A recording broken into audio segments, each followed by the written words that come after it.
নিজেকে কখনো আকাইম্যা বাদাইম্যা আর বেকার ভাববেন না। আপনি কি জানেন আপনার শরীরের রক্ত দিয়ে হাজারো মশার সংসার চলে? তো মশা তো আপনাকে ব্যবহার করে তার সংসার ঠিকই চালাচ্ছে।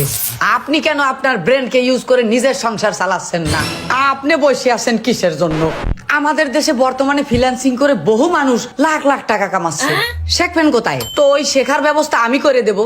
আমি যেই জায়গায় সাজেস্ট করব সেখানে যদি আপনি ফ্রিল্যান্সিং শেখেন, আপনার তেমন আহামরি কোনো টাকা পয়সাও খরচ হবে না। তারপরে আপনি সেখানে ভর্তি হওয়ার পর এক সপ্তাহ ট্রেনিং এর মাথায় আপনি ইনকাম করতে পারবেন। কাজ শেখার পাশাপাশি আপনার ইনকামও হবে। চিন্তা করে দেখেন এখানে কতগুলো প্রফিট। এবং কি প্রতিদিন সন্ধ্যা 6টার পরে লাইভ চ্যাটে ক্লাস নেওয়া হয়। সেখানে ভর্তি হওয়ার জন্য আপনার মাত্র 365 টাকার একটা ডকুমেন্ট ফি দিতে হবে। ফ্রিল্যান্সিং শিখে এখন অনেকেই কাজ করতেছে, এ তো আর কোনো গল্প না। আপনাকে তারা সবগুলো কাজ শেখাবে এবং সেখান থেকেই কাজ দেবে। যখন আপনি একজন কর্মদক্ষ লোক হয়ে দাঁড়াবেন তখন আপনাকে একটা পিসি দেবে এবং কি আপনার যাবতীয় যা যা প্রয়োজন থাকবে